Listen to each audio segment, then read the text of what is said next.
Good evening বন্ধুরা, welcome to my channel. আমি শর্মিষ্ঠা।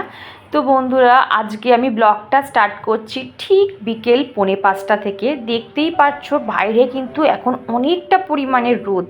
এখন তো আমি 5:30টার পর ছাদে যাই, কারণ এত পরিমাণে রোদ থাকে।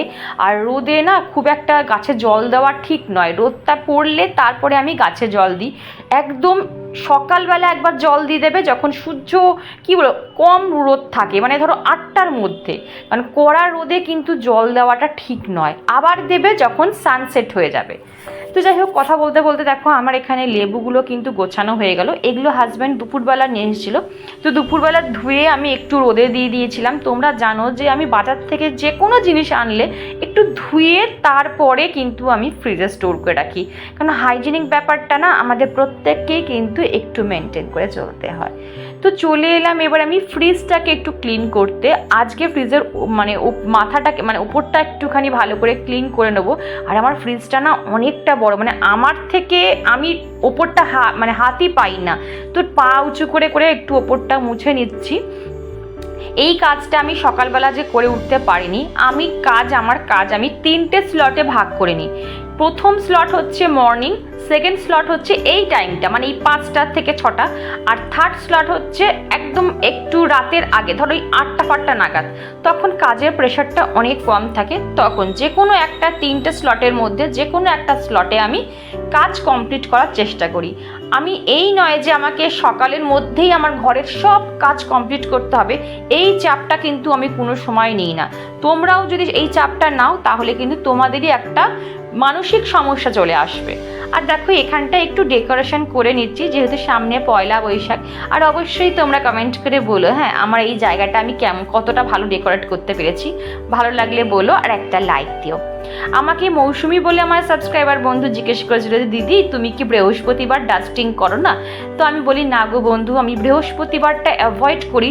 কোনো রকম এমার্জেন্সি চলে এলো তো আলাদা ব্যাপার, বাট বৃহস্পতিবার যেহেতু লক্ষ্মীবার, তো ওই দিনটা আমি কিন্তু ঝাড়পোছটা ডাস্টিংটা অ্যাভয়েড। তো বন্ধুরা চলে এলাম বেডরুমের জানলাগুলো খুলতে। আমি তো রোদ পড়ে গেলেই আগে সব ঘরের জানলাগুলো খুলে দিই। 12টার পর যেমন দুপুর 12টার পর যেমন সব ঘরের জানলা দিয়ে পর্দা ফেলে দিই, ঠিক তেমনি রোদ পড়লেও সঙ্গে সঙ্গে পড়তে না পড়তেই আমি সব ঘরের জানলাগুলো খুলে দিই। আর প্রচণ্ড পরিমাণে কিন্তু আমার ঘরে না হাওয়া ঢোকে, যদি প্রাকৃতিক হাওয়া থাকে তবেই।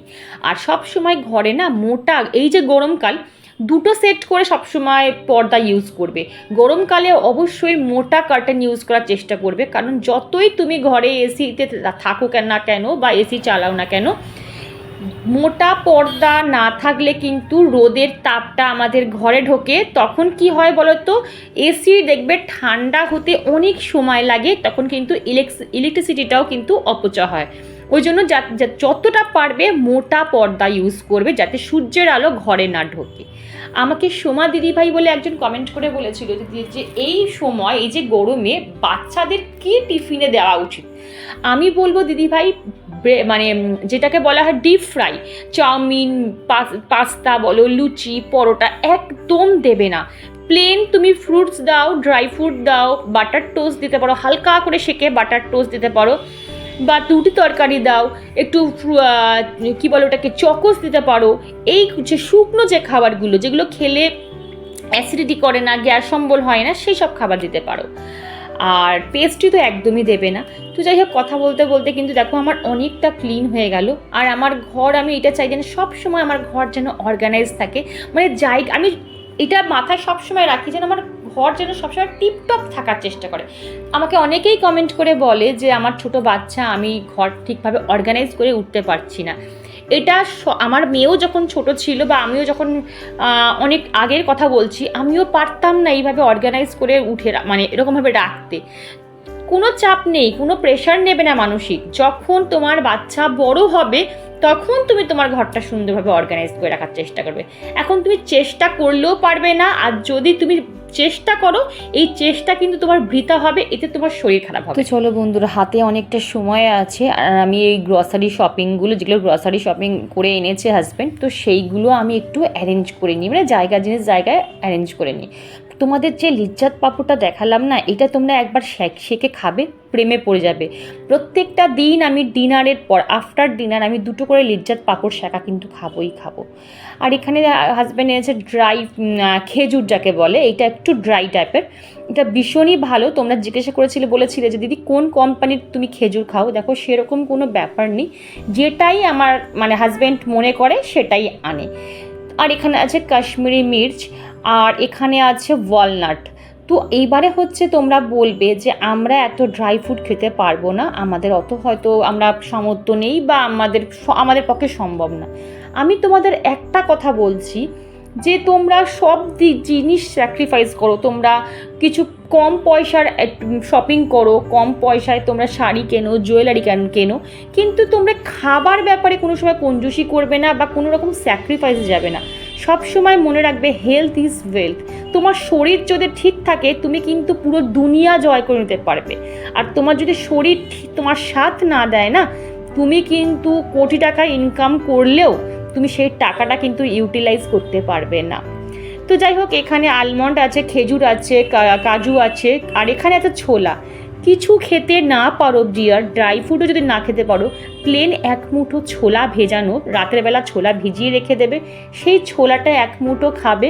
কিশমিশেরও কিন্তু এমন দাম না, আমি বারবার তোমাদের বলি, মানে আমি গৃহিণীদের বলছি যে এগুলো তোমরা খাও, কেন আমাদের শরীরের পক্ষে এগুলো খুব উপকারী জিনিস। আমরা সারাদিনে গাধার মতন খাটি, কিন্তু শরীরে সেই রকমভাবে ফ্রুটস আমরা দিই না। অনেক কম দামি জিনিসও কিন্তু আমাদের শরীরে অনেক বেশি উপকারে লাগে। তার মধ্যে ছোলা আছে, খেজুর আছে, কিশমিশ আছে, কিশমিশও প্রচুর, খেজুর আছে। কারণ আমাদের শরীরে যেহেতু আমাদের মান্থলি আমরা 4-5 দিন আমাদের শরীর থেকে হেভি ফ্লো যাদের হয় তাদের প্রচুর পরিমাণে কিন্তু ব্লাড বেরিয়ে যায়, তখন শরীর উইক হয়ে যায়। ওই জন্য মেয়েদের হিমোগ্লোবিনের পরিমাণ সবসময় কম থাকে। তো খেজুর খাও, কাঁঠালি কলা খাও, এগুলোতে কিন্তু কিশমিশ খাও, এগুলো কিন্তু তোমার শরীরের রক্ত পরিমাণ বাড়াবে। মা চা খাচ্ছ নাকি এখানে? চা খাচ্ছ। সূর্যটা ডুবে যাচ্ছে, দারুণ লাগছে সূর্যটা, একটুখানি দেখা যাচ্ছে। আর এখন ঘড়িতে কটা বাজে?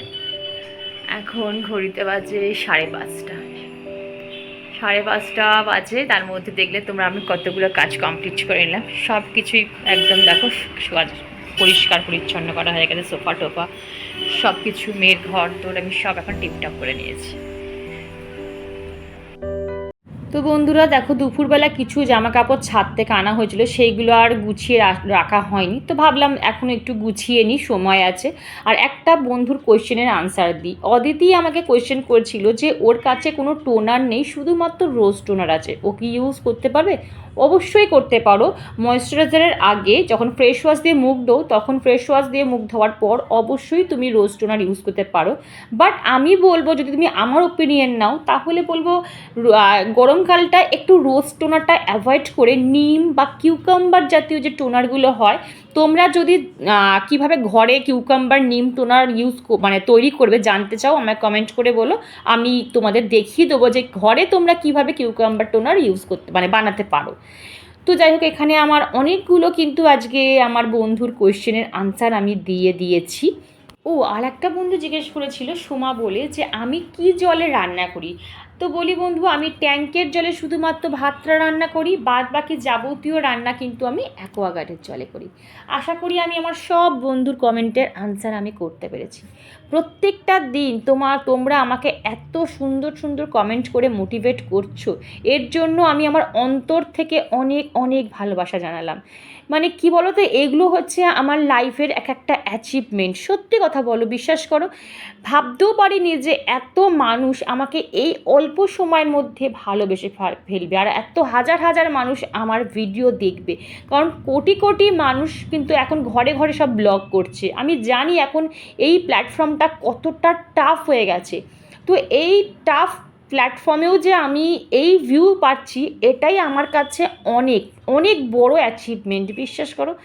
তো যাই হোক, এবার আমি চলে এলাম ছাদে এসে ছাদটা একটু পরিষ্কার করছি। আমি ছাদ পরিষ্কার করি আইদার একদম মর্নিংয়ে মানে 6টা, আর না হলে হচ্ছে সূর্য ডোবার পর। এই দুটো টাইমের মধ্যে যে কোনো একটা টাইম কিন্তু আমি ছাদ পরিষ্কার করে নিই। আর দেখো বন্ধুরা, ছাদ পরিষ্কার করতে করতে কিন্তু পুরো সন্ধে নেমে এসছে। তাহলে ভাবতে পারছো আমার ছাদটা কত বড়, আর সব টব সরিয়ে সরিয়ে ছাদ পরিষ্কার করা যে কী টাফ সেটা আমরাই জানি। আর যেহেতু মাও আমার সাথে আছে, বিশ্বাস করো মা আছে বলে আমি এত বড় ছাদটা পরিষ্কার করতে পারছি। কোনো লোক দিয়ে কিন্তু আমরা ছাদ পরিষ্কার করি না, আমি আর মা দুজনে আমরা ভাগ করে দিই। মাকে বলি মা তুমি ওই পোর্শনটা করো, আমি এই পোর্শনটা করি, দুজনে দুটো ঝাঁটা নিয়ে আমরা কিন্তু লেগে পড়ি কাজে। তো আর একটা তোমাদের খুব ভালো একটা টিপস বলি, সেটা হচ্ছে কোনো দিনও বাড়ির ছাদে অবাঞ্ছিত জিনিস, অনেক সময় দেখেছি অনেকের ছাদে ভাঙা চোরা জিনিস, বস্তা বলো, মানে যেগুলো দরকার নেই, তারপর ভাঙা গামলা, ভাঙা বালতি, ভাঙা চেয়ার অবধি ছাদে ফেলে রেখেছো। ভুল করেও কিন্তু কখনো ছাদে তোমরা এই সব ভাঙা চোরা জিনিস রাখবে না। দেখো এইগুলো আমি যেগুলো এখানে রাখছি সেগুলো হচ্ছে টব থাকে, আমার মাটির বস্তা থাকে। আমি ভাঙা টবও, বিশ্বাস করবে কিনা জানি না, আমি ভাঙা টবও কিন্তু আমি ছাদে রাখি না। সঙ্গে সঙ্গে যদি আমার ভেঙে যায় আমি সঙ্গে সঙ্গে সেটা ফেলে দিই। তো এইটা একটা বাস্তু টিপস। আর যদি এইগুলো করো, যদি তোমরা কোনো ভাঙাচোরা জিনিস রাখো তোমাদের ছাদে, এটা কিন্তু একটা নেগেটিভিটি বাড়িতে নিয়ে আসে। আর দেখো এখানে মোটামুটি সন্ধে হয়ে গেছে, আর আমাদের সামনের মসজিদটা তোমাদের আরেকবার দেখিয়ে দিই, যে লাইট জ্বালিয়ে দিয়েছে, কত সুন্দর দেখো লাগছে দেখতে। এরকম 2-3 দিন মোটামুটি লাইটটা জ্বলবে, বেশ ভালো লাগছে কিন্তু দেখতে। বন্ধুরা জাস্ট নাও আমি ছাদ থেকে নেমে একটু শাওয়ার নিয়ে নিয়েছি, কারণ যেহেতু ঝাড় দিয়েছি ছাদটা, তো গায়ে নোংরা ফোংরা পড়েছে, ওই জন্য আমি ভালো করে স্নান করে নিয়েছি। এইবারে বেরিয়ে আমাকে হাজব্যান্ড ফোন করে বললো তুমি রেডি হয়ে নাও, আমি আর তুমি একটা জায়গা যাব। বিশ্বাস করো এই গরমকালে যদি আমায় কেউ বলে যে কোথাও যেতে, আমার সবচেয়ে বেশি ল্যাথার্জি লাগে। মনে হয় ঘরে থাকি তাও ভালো, কারণ গরমের মধ্যে বাইরে বেরিয়ে এই ভ্যাপসানি মানে পচা গরমে আমার কোথাও যেতে ইচ্ছা করে না। কিন্তু যেহেতু হাজব্যান্ড বলে যেতে হবেই, আর যাবো একটু দরকারি কাজে, জানো তো, যেহেতু ওর হাজব্যান্ডের চোখে একটু প্রবলেম হচ্ছে, তো একটা চশমা বানিয়েছে, সেটা কি বলতো, সেটা সবসময় রাফ ইউজের জন্য। আর একটা চশমা বানাবে যেটা ও কোথাও এলো তখন পরার জন্য। আর সেটা বললো যে তুমি ফ্রেমটা একটু পছন্দ করে দেবে, তাই আমি ওর সাথে যাচ্ছি। আর এইদিকে দেখো আমাদের এখানে ঈদ উপলক্ষে কি সুন্দর সাজিয়েছে। আমি বাড়ির থেকে না বেরোলে হয়তো এই জায়গাটা দেখতেই পেতাম না। মসজিদটা আমার ছাদ থেকে দেখা যায়, কিন্তু এই যে ডেকোরেশনটা রাস্তায় করেছে এইটা আমি প্রথম দেখলাম। আর চলে এলাম দেখো হাজব্যান্ড কিনে চশমার দোকানে। এবার ও একটা একটা করে ট্রায়াল দিচ্ছে আর আমাকে বলছে দেখো তো কোনটা নেবো, দেখো তো কোনটা নেবো। আমি ওর পছন্দের ওপর খুব ডিপেন্ড করি, ও আমার পছন্দের ওপর খুব বেশি ডিপেন্ড করে। তো দেখো ও একটা একটা করে দেখাচ্ছে, প্রত্যেকটা চশমাই ভীষণ ভালো। তো তার মধ্যে একটা আমি সিলেক্ট করলাম যে এইটা নাও, দেখো এই যে এই জিনিসটা বললাম যে খুব ভালো, এইটা তুমি নিতে পারো, আমার এটা পছন্দ হয়েছে। তো ও বললো হ্যাঁ বেশ ভালোই দেখতে। তো দুটোর মধ্যে কম্পেয়ার হচ্ছে কোনটা নেব, হয় না এক পাজল হয়ে যাচ্ছে, এইটা না এইটা, এইটা না এইটা। আর এই ফাঁকে আমি একটু সানগ্লাস ট্রায়াল দিয়ে নিচ্ছি, কি দারুণ দারুণ সানগ্লাসগুলো গো। আর এখন না একটু মুখের থেকে বড় বেশি সানগ্লাস কিন্তু খুব ট্রেন্ডে যাচ্ছে। এখন আর ছোট সানগ্লাসের যুগ নেই, এখন সবচেয়ে বড় বড় সানগ্লাস, যাতে 50% মুখ তোমার ঢেকে যায় সানগ্লাসেই, ট্যানটাও কম হবে। তো হাজব্যান্ড একটা পরেছে, আমি একটা পরেছি, তো হাসি পাচ্ছে। এখন আমি ভয়েস ওভার দিচ্ছি আর এখন আমার হাসি পাচ্ছে, কেমন বিটকেল লাগছে দেখো দেখতে। আর এই সানগ্লাস দেখো, ও মাই গড দারুণ দেখতে, পুরো ট্রেন্ডে এখন এই সানগ্লাসগুলো খুব চলছে, মানে ডিজাইনটা। তো নেবো কি নেবো না ভাবছি না, তো অলরেডি দেখো 3খানা সানগ্লাস কিন্তু আমার বক্সে রয়ে গেছে, তো ফালতু আর নিলাম না, রেখেই দিলাম। আর এখন আমি না মিসইউজটা খুব কম করার চেষ্টা করছি। তো এইবারে আসার সময় একটু শশা নেবো, যেহেতু ডিটক্স ওয়াটারের জন্য শশাটা শেষ হয়েছে, শশা নিলাম। আর এখানে মেয়ের জন্য টিফিনে একদম ফ্রুট কেক একটা নিয়েছি। তো বন্ধুরা মধ্যেখানে আর বাড়িতে এসে ক্যামেরা অন করতে পারিনি, তার মধ্যে অনেক অফ ক্যামেরায় কাজ ছিল বন্ধুরা, এডিট করেছি, হাফ এডিট করে তারপর আবার অন্য কাজে গেছি। আর এখন বাজে 9:30, 9:30টার সময় আমি আর মা ডিনার করতে বসেছি। আর মেয়ে 10টার আগে ডিনার করে না এখন, কারণ ও যেহেতু পড়ে ঠরে এসে ওই 7:30 নাগাদ একটু কমপ্ল্যান দিয়ে বিস্কুট খায় তো দুধ দিয়ে, তো 9:30টার মধ্যেও খেতে পারে না, তো ওই জন্য ওকে 10টার মধ্যেই ওকে এখন খেতে দিই। আর এখানে আমি টিভি দেখতে দেখতে দেখছি টিভিটার প্রবলেম হচ্ছে, নেট ঘুরে যাচ্ছে, একটা কিচ্ছু শুনতে পেলাম না, বাধ্য হয়ে টিভিটা আমি বন্ধ করে দিলাম। বন্ধ করে দিয়ে দুজনে মিলে মা আর আমি গল্প করতে করতে খেতে থাকলাম। তারপরে খাওয়া দাওয়া কমপ্লিট হয়ে চলে এলাম বাসন মাজতে। তো তো তোমরা ভাববে যে চাকি বেলুনটা দিদি কেন এঁঠোর মধ্যে রাখলো। তো আমি একবার তোমাদের বলেছিলাম যে চাকি বেলুন ভুল করেও ভাতের এঁঠো করবে না। আজ কিন্তু আমরা নিরামিষ খেয়েছি, আটা ময়দা খেয়েছি, তাই জন্য কিন্তু এটা আমার কোনো ভাতের ছোঁয়াছেই কিচ্ছু নেই, সব আটা ময়দার জিনিস। তো ওই জন্য তাও আমি কিন্তু চাকি বেলুনটা আগে মেজে তুলে রাখার চেষ্টা করলাম। আর এইগুলো জাস্ট তরকারির বাসন, এঁঠো থালাও কিন্তু আমার মানে এঁঠো কোনো জিনিসই নেই। দেখো এখানে ময়দা মাখার গামলা টামলাগুলো রয়েছে। আমি তোমাদের আবার রিপিট করছি যে ভুল করেও কখনো কিন্তু চাকি বেলুনই এঁঠো ভাত ধরো অনেক সময় হয় না, আমরা ভাতের এঁঠো খেলাম তার মধ্যেই আমরা চাকি বেলুনটা ফেলে দিলাম, এই ভুলটা কিন্তু ভুল করেও কিন্তু করবে না।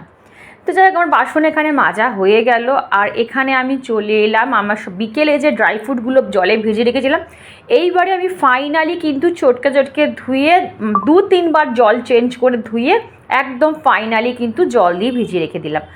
তো দেখো আর কী পরিমাণে নোংরা বেরোয়, তোমরা যতবার ধোবে ততবার দেখবে একটা কালো জল বেরোয়।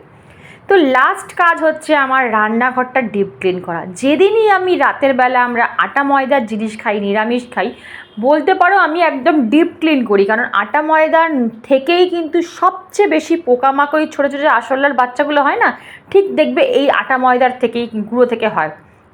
ওই জন্য আমি ঘরে তৈরি যে আমার কিচেন ক্লিনারটা রয়েছে, এটা কিন্তু আমি ঘরেই তৈরি করি। তোমরা বললে বলো, আমি বলে দেবো আমি কী কী দিয়ে আমি আমার কিচেন ক্লিনার তৈরি করি। আমি বাইরে থেকে কিন্তু কোনো কিচেন ক্লিনার কিনি না। তো ভালো করে এটাকে স্প্রে করে আমি পুরো ভালো করে, দেখো আমার যত কাউন্টার টেবিল থেকে, গ্যাস থেকে, ওপরের ইয়ের থেকে শুরু করে জানলা ফাল্লা যতটা আমার ওয়ালে হাত গেছে তত দূর কিন্তু আমি পরিষ্কার করে নিয়েছি। আর এই কাজগুলো যদি আমি রাতে ফেলে রেখে শুই, মানে সকালের জন্য যে ভাবি বাবা সকালে উঠে সেই তো করবই, আমার এতটুকু ঘুম হবে না। মনে হবে আমার রান্নাঘরটার কী অবস্থা, রান্নাঘরটার মধ্যে মনে হয় আরশোলার বাচ্চা সব খেলাধুলা করছে, এই রকম প্যানিক হবে। ওই জন্য বাবা নিজেকে মানে শান্তির ঘুমানোর জন্য আমি এই কাজগুলো কিন্তু করে শুই। আর তারপরে লাস্ট হচ্ছে ডিটক্স ওয়াটার বানাতে হবে আমার জন্য, আর আমার হাজব্যান্ড দুজনেই আমরা খাই। তো ওর জন্য তোমরা জানো আমি আগেও অনেকবার ডিটক্স ওয়াটার কীভাবে বানাতে হয় আমি তোমাদের দেখিয়েছি, আর বললাম না, তাও তোমাদের দেখিয়ে দিলাম একবার। এইবারে দেখছি সব কিছু রয়েছে, পুদিনা পাতাটাই নেই। ফ্রিজে দেখি একটাও পুদিনা পাতা নেই, পুরো শেষ। ভাগ্যিস আমার এই পুদিনা পাতার গাছটা ছিল, রিসেন্ট বসিয়েছি জানো তো, কিন্তু ছিঁড়তে আমার কী মায়া লাগছে, মনে হচ্ছে আমার প্রাণ ফেটে যাচ্ছে। আমি লাইফে পুদিনা পাতা কিনে খাবো, বাট আমি আমার নিজের গাছ থেকে একদম ছিঁড়বো না। কেন কে জানে আমার গাছ থেকে একটা পাতা ছিঁড়তেও আমার মায়া লাগে, যেহেতু এদের আমি হাতে করে মানুষ করি, হয়তো তাই জন্যই হয়তো বেশি টান। তো এবার দেখো ভালো করে বেসিনে আমি জল দিয়ে ধুয়ে তারপরে আমি কিন্তু এই ডিটক্স ওয়াটারটার মধ্যে দিয়ে দিচ্ছি। এত সুন্দর একটা মিন্টের ফ্লেভার বেরোচ্ছে না, ভাবতেই পারবে না। তো যাই হোক আমার এখানে ডিটক্স ওয়াটারটা কমপ্লিট হয়ে গেছে। আর এদিকে একটু মুখ শুদ্ধি খেতে গিয়ে দেখি আমার কৌটোতে এতটুকু মুখ শুদ্ধি নেই। মানে আমরা খাওয়ার পর না, আমি বা আমার হাজব্যান্ড, মা সবাই মিলে ওই একটু মুখ শুদ্ধি খাই। তো তোমাদের দেখাচ্ছি, চলো কি মুখ শুদ্ধি বলছি। এটাও তোমাদের সাথে আমি অনেকবার শেয়ার করেছি। তো জাস্ট আমি একটার মধ্যে মৌরি আর মিশ্রি দিয়ে মুখ শুদ্ধি করে রাখি। ওই রেস্টুরেন্টের খাবার পর যেটা দেয় না, সেটাই ঘরে আমি তৈরি করে রাখি, খেতে বেশ ভালো লাগে। তো বন্ধুরা ব্লগটা আর বেশি বড় করছি না, আজকে এইটুকুই রাখছি। আবার কাল দেখা হবে নতুন ইন্টারেস্টিং ব্লগ নিয়ে। এরপর আমার অনেক কাজ আছে, ঘর ঝাড় দেওয়া আছে, নিজেকে আবার আমি ফ্রেশ হতে যাব, মুখ ক্লিন করা আছে, স্কিন কেয়ার রুটিন আছে, অনেক কিছু আছে। তো বন্ধুরা ভিডিওটা ভালো লাগলে প্লিজ চ্যানেল সাবস্ক্রাইব করো, লাইক করে শেয়ার করো, আর হ্যাঁ কমেন্ট করতে কিন্তু একদম ভুলো না। তা আজকে এইটুকুই, আর প্লিজ সাবস্ক্রাইব